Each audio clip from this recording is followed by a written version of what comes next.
ಹಿರೇಹಾಳ್ ನಾಡಿನ ಸಮಸ್ತ ಜನತೆಗೆ ನವರಾತ್ರಿ ಹಬ್ಬದ ಶುಭಾಶಯಗಳು. ನವರಾತ್ರಿಯ ಪ್ರಥಮ ದಿವಸ ಶೈಲಪುತ್ರಿ ಅವತಾರ. ನವರಾತ್ರಿಯ ಮೊದಲ ದಿನ ಪೂಜಿಸಲ್ಪಡುವ ತಾಯಿಯೇ ಶೈಲಪುತ್ರಿ. ದೇವಿ ಪರ್ವತರಾಜನ ಮಗಳಾದ ಕಾರಣ ಶೈಲಪುತ್ರಿ ಎಂಬ ಹೆಸರು.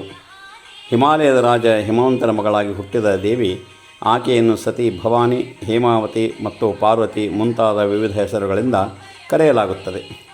ತಾಯಿ ಶೈಲಪುತ್ರಿಯನ್ನು ದುರ್ಗಾದೇವಿಯ ಮೊದಲ ಮತ್ತು ಪ್ರಮುಖ ರೂಪವೆಂದು ಪೂಜಿಸಲಾಗುತ್ತದೆ. ಶಕ್ತಿ, ಪರಿಶುದ್ಧತೆ ಮತ್ತು ದೈವತ್ವವನ್ನು ಒಳಗೊಂಡಿರುವ ತಾಯಿ ಈಕೆ. ತಾಯಿ ಶೈಲಪುತ್ರಿಯು ಸತಿಯು ಪುನರ್ಜನ್ಮದ ರೂಪ, ದಕ್ಷರಾಜನ ಮಗಳು ಮತ್ತು ಶಿವನ ಪತ್ನಿ. ಹಿಂದೂ ಪುರಾಣ ಕಥೆಯ ಪ್ರಕಾರ ಸತಿಯು ತನ್ನ ತಂದೆಯ ಆಯೋಜಿಸಿದ ಯಾಗಕ್ಕೆ ಹೋಗಲು ಬಯಸಿದ್ದಳು. ಆದರೆ ಆಹ್ವಾನವಿಲ್ಲದೆ ಹೋಗಬಾರದೆಂದು ಶಿವ ತಾಕೀತು ಮಾಡಿದ್ದ. ಆದರೂ ಸತಿ ಆ ಕಾರ್ಯಕ್ರಮಕ್ಕೆ ತವರಿಗೆ ಹೋಗಿದ್ದಳು. ಅಲ್ಲಿ ದಕ್ಷನು ಶಿವನನ್ನು ಅವಮಾನಿಸಿದ ಕಾರಣ ಅದನ್ನು ಸಹಿಸಲಾಗದೆ ಅದೇ ಯಾಗಕುಂಡದಲ್ಲಿ ಆತ್ಮಾಹುತಿ ಮಾಡಿಕೊಂಡ ಉಲ್ಲೇಖವಿದೆ. ಶೈಲಪುತ್ರಿಯಾಗಿ ಮರುಜನ್ಮ ಪಡೆದಳು. ಈ ರೀತಿಯಾಗಿ ಅವಳು ಪರ್ವತಗಳ ದೇವತೆ ಪಾರ್ವತಿ ಎಂದು ಕರೆಯಲ್ಪಟ್ಟಳು. ಶೈಲಪುತ್ರಿಯನ್ನು ಲೌಕಿಕ ಸಂತೋಷ, ಸಮೃದ್ಧಿ ಮತ್ತು ಶಾಂತಿ ನೀಡುವ ಸಾಮರ್ಥ್ಯಕ್ಕಾಗಿ ಪೂಜಿಸಲಾಗುತ್ತದೆ. ಶೈಲಪುತ್ರಿಯನ್ನು ಪೂಜಿಸುವ ಮನೆಗಳಲ್ಲಿ ಎಂದಿಗೂ ಆಹಾರ ಮತ್ತು ಸಂಪನ್ಮೂಲ ಕೊರತೆ ಉಂಟಾಗುವುದಿಲ್ಲ ಎಂದು ನಂಬಲಾಗಿದೆ. ಅದಕ್ಕಾಗಿಯೇ ನವರಾತ್ರಿಯ ಮೊದಲಿನಿಂದ ಅವಳನ್ನು ಪೂಜಿಸಲಾಗುತ್ತದೆ.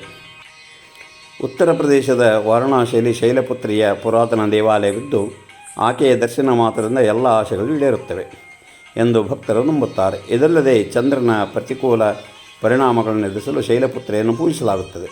ಚಂದ್ರನ ಶಕ್ತಿ ದೇವತೆ ಶೈಲಪುತ್ರಿ ಎಂದು ಪರಿಗಣಿಸಲಾಗಿದೆ.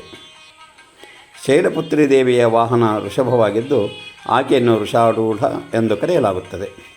ಶೈಲಪುತ್ರಿ ದೇವಿಯನ್ನು 2 ಕೈಗಳ ದೇವಿಯನ್ನಾಗಿ ಚಿತ್ರಿಸಲಾಗಿದ್ದು ಬಲಗೈಯಲ್ಲಿ ತ್ರಿಶೂಲ ಮತ್ತು ಎಡಗೈಯಲ್ಲಿ ಕಮಲದ ಹೂವನ್ನು ಹಿಡಿದಿದ್ದಾಳೆ.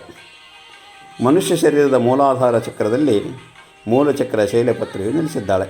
ಈ ಚಕ್ರವನ್ನು ಜಾಗೃತಗೊಳಿಸಿರುವುದು ಶಿವನ ಕಡೆಯ ಆಧ್ಯಾತ್ಮಿಕ ಹಾದಿಯಲ್ಲಿ ಮೊದಲ ಹೆಜ್ಜೆ ಎಂದು ಪರಿಗಣಿಸಲಾಗಿದೆ. ನವರಾತ್ರಿಯ ಮೊದಲ ದಿನದಂದು ಭಕ್ತರು ಮೂಲಾಧಾರ ಚಕ್ರವನ್ನು ಜಾಗೃತಗೊಳಿಸುವತ್ತ ಗಮನ ಹರಿಸುತ್ತಾರೆ. ಶೈಲಪುತ್ರಿಯ ಆರಾಧನೆಗೆ ಬಿಳಿ ಹೂವು, ಸಿಂಧೂರ ಮತ್ತು ಅಕ್ಷತೆ ಸಮರ್ಪಿಸುತ್ತಾರೆ. ಉಪವಾಸವಿದ್ದು ದುರ್ಗಾ ಸಪ್ತಶತಿ ಪಠಿಸುತ್ತಾರೆ. ಶುದ್ಧ ತುಪ್ಪದಿಂದ ಮಾಡಿದ ಸಿಹಿ ತಿಂಡಿಗಳನ್ನು ದೇವಿಗೆ ಅರ್ಪಿಸಲಾಗುತ್ತದೆ. ಆರೋಗ್ಯ, ಸಂಪತ್ತು ಮತ್ತು ಸಮೃದ್ಧಿಗಾಗಿ ತಾಯಿಯ ಆಶೀರ್ವಾದವನ್ನು ಕೋರುತ್ತಾರೆ. ಶೈಲಪುತ್ರಿಯ ಮಂತ್ರ ಈ ರೀತಿ ಇದೆ: ಯಾ ದೇವಿ ಸರ್ವಭೂತೇಷು ಮಾ ಶೈಲಪುತ್ರೀ ರೂಪೇಣ ಸಂಸ್ಥಿತಾ ನಮಸ್ತಸ್ಮೈ ನಮಸ್ತಸ್ಸೈ ನಮಸ್ತಸ್ಸೈ ನಮೋ ನಮಃ ಎನ್ನುತ್ತಾ ಶೈಲಪುತ್ರಿ ದೇವಿಯನ್ನು ಸ್ತುತಿಸಲಾಗುತ್ತದೆ.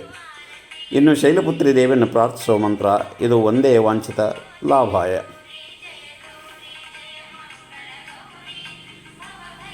ಚಂದ್ರಾರ್ಧ ಕೃತಶೇಖರಾಂ ವೃಷಾರೂಢಂ ಶೂರಧರಾಂ ಶೈಲಪುತ್ರೀ ಯಶಸ್ವಿನಿಂ.